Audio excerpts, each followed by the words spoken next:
Brought to you by Penguin.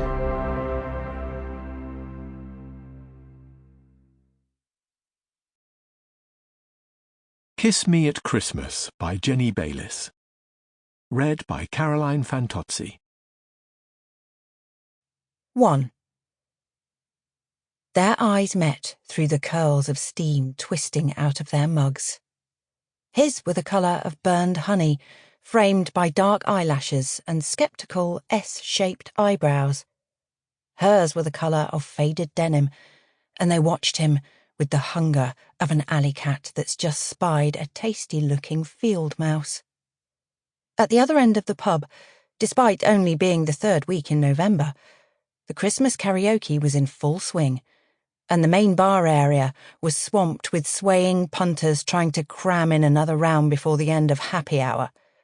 The smaller bar, in the saloon area, was quieter. Couples cosied up in corners or ate at the candle-lit bistro tables. Her phone rang. Emma. She sucked on the inside of her cheek as she debated taking the call, and then decided that she wasn't ready to talk about it yet. If she did, she might cry, and she didn't want to cry. She dismissed the call and buried her phone deep in her handbag. Tonight, she wanted to forget. This was Harriet's second mug of mulled wine, and she was enjoying the taste of cinnamon and star anise and the velvety caress of the hot wine slipping down her throat.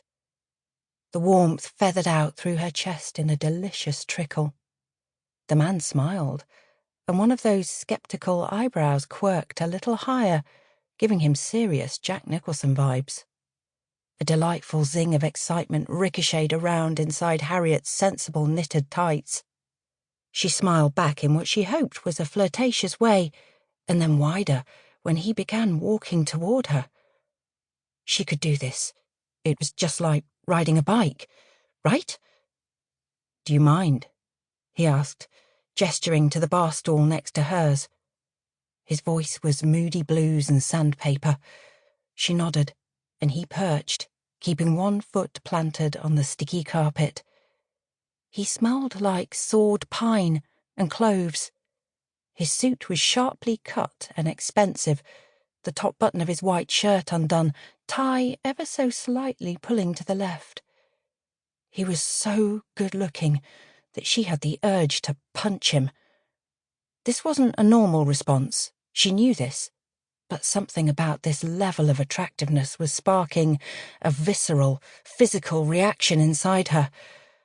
Perhaps she was just horny. It had been a while. She kept her free hand in her lap and instructed it not to make any sudden movements. "Can I buy you another drink?" he asked. "Thank you." She furnished him with a cool smile, like she did this kind of thing every night of the week. "I'm doing it. I'm actually doing it. I am the smooth, self-assured woman at the bar. I am goddamn Kristen Scott Thomas." "Same again." "Please." The flirting at a distance had come easily, but now that he was here, she felt her bravado scurry away like a spooked squirrel. She was out of practice and drank deeply from her mug of crimson bravery.